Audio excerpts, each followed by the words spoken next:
5-time Pro Bowler, one of the best defensive players in the game from the Carolina Panthers, courtesy of Gatorade. Good to see you. Luke Kuechly, how are you, bud? Good, how are you? I am doing fine. So what do you think of this matchup, Super Bowl 52? I think it's going to be exciting. You know, we've had the opportunity to play against both these teams, and they both have different things going for them. I think, you know, what I think separates Philly on offense is their ability to run the ball. They got a really good offensive line. They got Zach Ertz, who's kind of like Greg, sure, a guy that can get open, and I think Nick Foles doesn't get enough credit for what he's been able to do. Right. So now you obviously know what it takes to play in a game like this, yeah, right? The big game like this.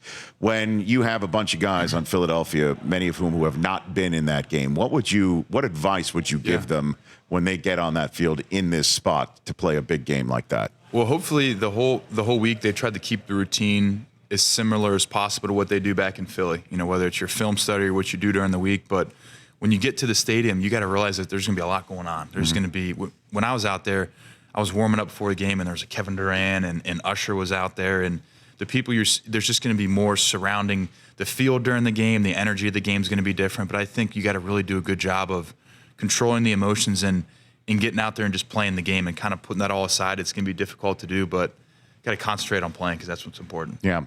Luke Kuechly here on the Rich Eisen Show. And you have played against Brady. Yeah. You have played against him. Is there something, Chris Brockman, you'd like to get off your chest about the Carolina Panthers? Because he's a Patriot fan. Do you know where this one is? This going back to 2013? Yes, it is. And I think. Why did you hold Gronkowski? Hey, we're just trying to win the game. I think I might have got away with one there. I said that during the week we played him, and I held him, and I didn't mean to. It wasn't on purpose, but I think I got away with one there. Does that make you feel better? Yes, it does. And you know what? I don't hold it against you. I want to be honest with you. I got away with one. It's okay. I think I'm over it. Yeah, I think you should be over it. They've had a good past couple years. Yeah, I'm over it. You were definitely not over it. No, I'm more not over it because terms of Clete Blakeman. That was like 5 years ago. He's still holding on to it. When Clete Blakeman showed up to referee the AFC Championship game, he lost his marbles. Because, but that wasn't Clete. Clete had nothing to do with that call. That was back judge, right?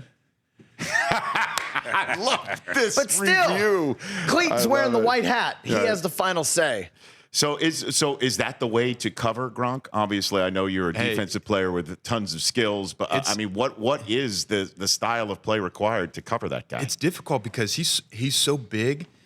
He's able to position, like, say, you know, it doesn't matter how close you are to him. Yes. Because if you're right on him and he reaches that arm out, that ball is going to go exactly where it needs to be. Brady's going to put it like, if it needs to go on his hand, it's going to go on his hand. If it needs to go on his chest, it's going to go on his chest. He's able to, he kind of has that Tony Gonzalez to him, where he's going to run up, he's going to create space with his body, he's going to box you out, and the ball's going to be right there. That's what Matt and Tony did for so long, and that's what these guys do up in New England so well. Right, yeah, so it's the Brady-Gronk combination. Yeah, I think he just understands, all right, if all I got to do is get me between, I got to get between the ball and the other guy. And he's so good at doing that, and they run routes that are conducive to doing that. Well, Luke Kuechly here on the Rich Eisen Show. We had the aforementioned Greg Olsen, your teammate, in that chair yesterday. You guys had a nice conversation, didn't you? We did. And we also, you know, one of the things I brought up was the hits on Gronk, the hit on Kelsey. Yeah. That knocked both of them out of their respective playoff games. Do you think those hits were dirty?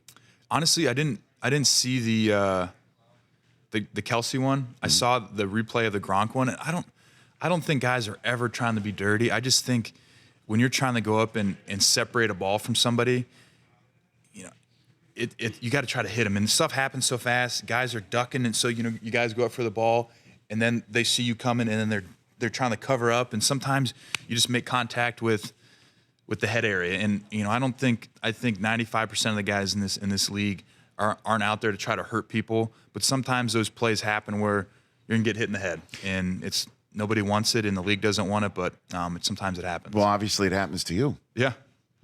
Delivering hits. Yeah. Now, is there anything based on the concussions that you have incurred in your career that is similar? The hits were similar, the moments were similar. I think when those guys, like those receivers, go up and get the ball, they don't always get to see it. They don't always get to see where the hit's coming from. As a linebacker, I think a majority of the time, you know what you're hitting. And, you know, sometimes you're going to get hit by other guys, but I think for the most time on defense, you know where you're going to get hit. But on the offensive guys, it's hard because they have to go get the ball, and they're concentrating on the ball, and guys are coming from everywhere, so it's difficult. Luke Kuechly here on the Rich Eisen Show, and I got to tell you, this is my 15th Super Bowl that I've been fortunate to cover through this show and obviously the NFL Network, coming into being in 2003. I've been to tons of games, Thursday night football. The most scared I've ever been was that Thursday night game where you carted off, and I watched you cart it off, and your emotions took over you, and we thought that you knew you were having a concussion and thus had that emotional response. But then after I've read up on concussions, that the emotional response is brought on by the concussion. Is that what happened? Yeah, I think, I kind of did the same thing, and you read up on stuff, and they're all very different, and not everyone reacts differently, and obviously, I reacted differently to this one versus that one, and it's one of those situations. I think that's why it scares people so much, is because there's no good way to measure it and examine it and make sure you're back. Because if I always say, if you break your arm, you can X-ray it and see this is where you broke it, and we either are going to plate it or we're going to put a cast on it, and then 4 weeks later we're going to X-ray it again and see how it is. With the concussion, you can't really do that, and I think that's where the scare factor comes in a little bit. What do your loved ones tell you?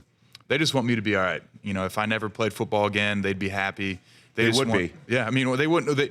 That's the wrong way to say it. I think if I never played again, they'd be okay with it. But if they want me to be healthy, first of all, because they understand that, the brain's very important. You want to live a long, healthy life. So if I decided to stop playing football, I think they'd be very supportive of it. So why do you keep doing it? I love playing football. I love the guys in the team. I love being around the game. It's been what I've been doing since I was a little kid, and I trust the doctors and the people we have around that I've talked to about it, and I'm trying to do everything I can to make sure I'm getting more. A couple more minutes here with Luke Kuechly here on the Rich Eisen Show. Tell the Cardinals about their new head coach. Who are they getting? Yeah, Steve Wilkes, man. I love that dude. He's gonna be great. We're gonna miss him. He's got great energy. He's fun to be around. He'll fill up a room, and obviously he understands the X's and O's of football. He'll put a good staff together. But I think what separates him is his connection with the guys and his ability to connect with guys and learn about guys. And I mean, the example that, when he got the job, that we had a group thread of probably 25 guys, whether it was, I was on there, Thomas was on there, Peanut was on there, Roman Harper was on there, and just a bunch of guys that we had played with or he had coached or he had been around that were all congratulating him and wishing him best of luck. And I don't know if that happens everywhere, but it's a good track record if you start with Peanut and Roman, guys that have been around for a long time, all the way up to the younger guys. They really loved him. So this bottle that you have on the corner of my desk right here, right by the MVP trophy that's going to be handed out on Sunday night, G Organic. What is this? What is the organic part about this whole so I think here? what Gatorade's looking to do is talk about, some of their product lines other than the normal Gatorade, the fruit punch and the lemon lime, and they got the G2 out there. And I think what they want people to understand is that Gatorade's got different lines for different people, and it's got 7 ingredients. There's less in the bottle, and it still provides the same hydration factors as a normal Gatorade. It's just an organic version of it. Okay, neat. I'd love to try. I'd love to give one a whirl. Well, it's certainly, since it's free for the moment, right? Yeah. Since you're going to leave it here, or is that the prop that you take hold of? No, I guess that's pretty weak of me to say something like that. Who do you think's winning this game? Man, I think it's hard to go against the Patriots. What they've been able to do, and for an extended period of time, I think it's hard to go against New England. But we played both of them, and I think Philly's really good on defense. Fletcher Cox is a stud. I'm not sure. Last time I tried to make a prediction, I blew it. So I think it's hard to go against the Patriots. What'd you blow? When Seattle played New England? No, Denver back in 2013. I thought Denver and that offense were going to win. So did everybody. So did everybody. The Seattle defense came to play. They did. Well, I mean, that second snap that sailed straight by. Those guys played well. Those guys do a good job. Part of the reason why that snap sailed by Peyton Manning's head was in New Jersey. The crowd noise. Seattle fans. They're great. Were everywhere. They're crazy. They were absolutely everywhere. But you've quieted them before, have you not? We went up there. We played some games against there. Greg made a big catch. That's when I thought, okay, this team's got a shot. Yeah, and then you made the Super Bowl that year. That was a big win for us. To go up there, it's a fun place to play a game. It's loud up there, but luckily for us, we got 2 home games, and our fans are equally as good. So we're excited to be at home. You are one to root for, sir. Thank you for coming on. Absolutely. This show again is, I believe, second or third time you've been on one of our Super Bowl shows. You're welcome anytime, Luke. Thank you very much. Appreciate you got it. So check things out with Gatorade G Organic, care of Luke Kuechly. You can follow him on Twitter at Luke Kuechly. The Rich Eisen Show, weekdays at noon Eastern on Audience.